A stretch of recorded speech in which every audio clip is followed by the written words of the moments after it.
This is the first elevator at the Downtown Campus Library at West Virginia University in West Virginia. Done last time, didn't get this sign up. It's an Eastern Material, Jeff must be picked. Well, and here we go. It's trash. Good. And a lower level. There's two other elevators, but I think they're the exact same. Hold on, wrap that one here. With the 6, there's no 5. That's weird. Here we go up.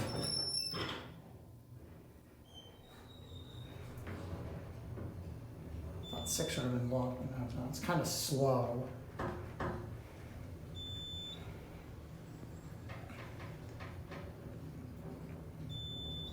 There's no 3 either. I guess I didn't know.